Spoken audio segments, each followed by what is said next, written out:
Токму на оваа тема разговараме на Ридниве минути со нашиот гостин кој што веќе пристигна во студиото 3 на Македонската телевизија. Интернет измамите се почести, но се потешко препознатливи и сложени. 2024-та не е исклучок по бројот на злоупотребени граѓани онлайн. Измамите се вешто обмислени, па корисниците дознаваат дека се измамени дури откако од сметката ќе им се одземе значителна сума на пари. Кои се најчестите интернет измами во 2024 година? Анализираме со нашиот експерт за сајбер безбедност Божидар Спировски. Добро утро и добре ни дојде. Добро утро. Имаме многу теми на кои што ќе дискутираме, Божидар, ова утро. Најде ќе почнеме со последната, она што е во моментов најактуелно и на што сакаме да им укажеме на нашите граѓани дека треба да бидат внимателни за да не бидат злоупотребени. Станува збор за еден вид на пирамидална шема, мобилна апликација која што нуди лесни задачи за корисниците, со секој клик добиваат нешто, поткако ќе навлезат длабоко во процесот, доаѓа првиот услов. За да може да продолжат, треба нешто да уплатат, а условот е ако уплатиш ќе добиеш 3 пати повеќе. Ти добиеш можност да заработиш 3 пати повеќе. Точната формулација. Добра. Значи се работи за една класа на измами, ќе ги наречам, кои се нарекуваат таск измами, односно ви даваат некаква задача да правите. Дали тоа е да гледате видеа, да кликате на реклами, да правите лажни нарачки за некого, што и да е. На секоја од тие акции извршени ви велат во таа мобилна апликација или вебсайт дека сте заработиле 0,9 или нешто центи. Не е тоа вистинска валута, се работи за некоја криптовалута, ама звучи како да е вистинска валута. Идејата е да ве навлечат едноставно да почнете да мислите дека заработувате пари. И за бесплатната програма, ќе наречам, ви дава да кликнете 5 пати или 10 пати во денот. И со тоа ќе заработите некоја маргинална сума, ќе заработите во големи наводници, бидејќи вие немате ништо на сметка се уште. Ви велат, ако сакате повеќе од ова, треба да ни уплатите минимум 50 евра, често или 50 долари, и има некоја програма таму, 50, па 100 и така натака, со секоја нареден слој кој што се дуплира, значи зборуваме за геометриска прогресија на суми на пари што треба да ги уплатите, ќе ви биде дадена можност повеќе пати да кликнете, условно речено повеќе да заработите.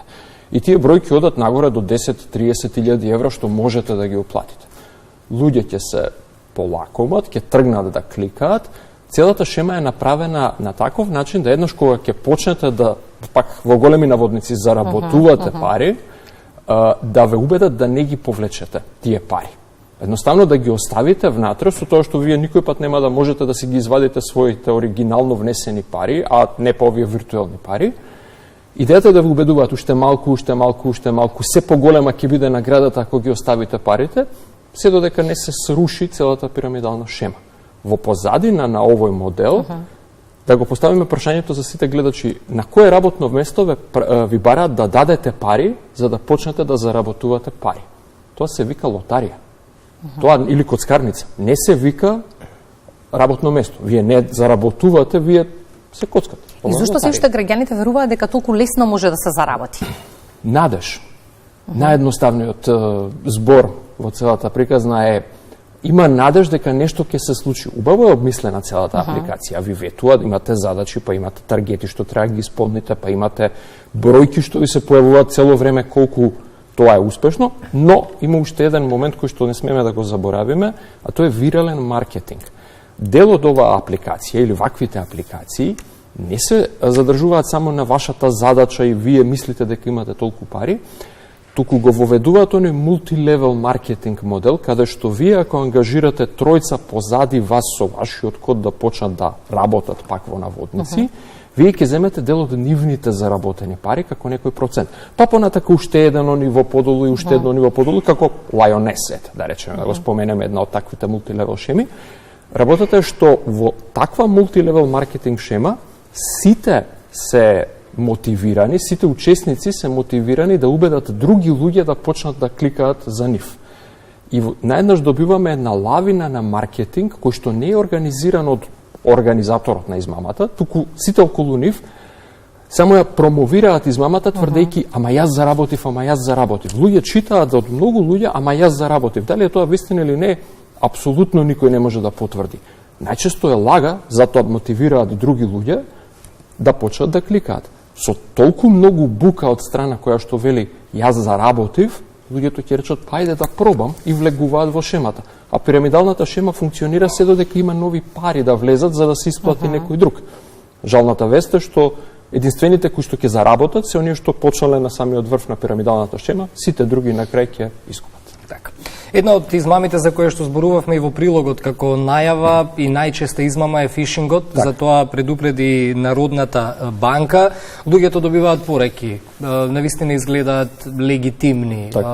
Нели ете хакерите и до тој степен всушност веќе ги усовршија работите.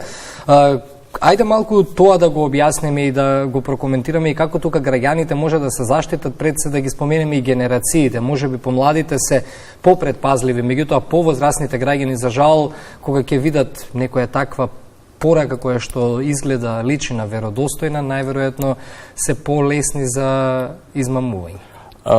Значи за сите фишинг измама за гледачите, фишинг измама е имейл или некаква порака која стасува до индивидуата. Може да биде по било кој социјален медиум, може и по телефон да биде, може и во писмо да биде. Беа со брзи пратки наскоро изминатиот период, така Се што случува СМС порака, да. Значи СМС порака, телефонски повик, дури и писмо. Постои модел кој што физички во писмо ви стасува. Секоја од тие пораки имплицира некаква итност на некаков начин, нешто што бара од вас итно да направите, брзо да направите и нормално бара од вас или да внесете податоци или да внесете банкарска картичка некаде. Едноставно или сака да ви ги земе парите, или податоците, или ако може и двете. Ако да се навратам на прашањето кој потпаѓа? Сите потпаѓаме. Секој од нас има психолошки профил кој што ќе реагира на некој специфичен тригер. Кај постарите луѓе тоа е можеби малку поинаков тригер, да речам авторитет, закана од авторитет, дали тоа ќе биде писмо од УЈП, вештачко лажно, или ќе биде од Народна банка, или ќе биде, не знам.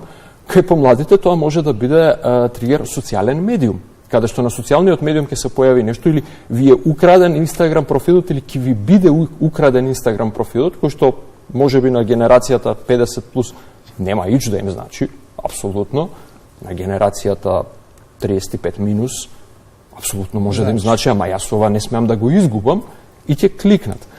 Целиот модел на овие пораки е да не мислите многу, да ве натера панично да реагирате. Се базира на емоција на луѓето.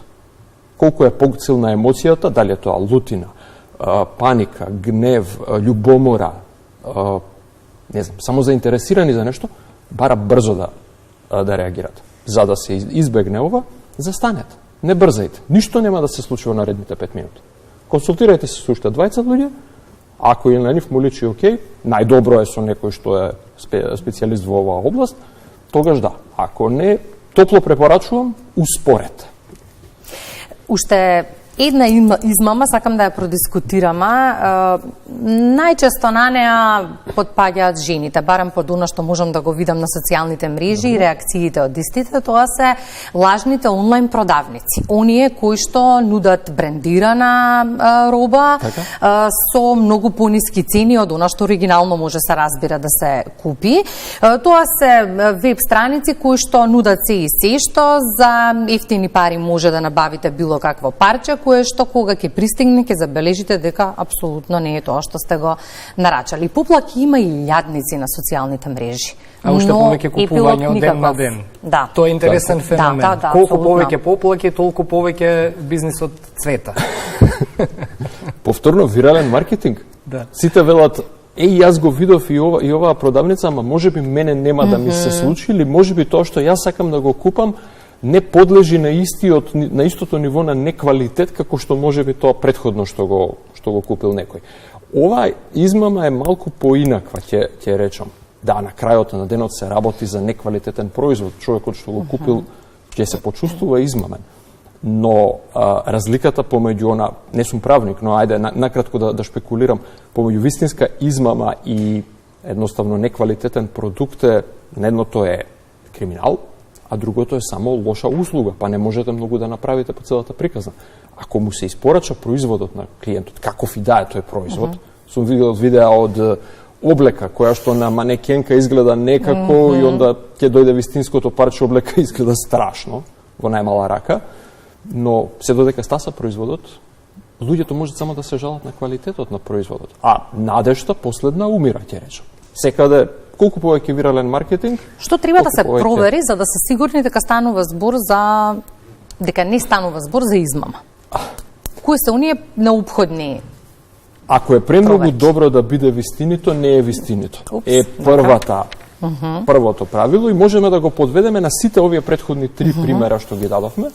Никој не седи дома, клика на мобилен и заработува 3000 или 5000 евра. Премногу добро да биде вистинито. Ако некој ви се јави или нешто е сега одма мора да се направи, премногу хитно да биде вистинито, луѓе не потпаѓаат под такво нешто, не е толку хитно.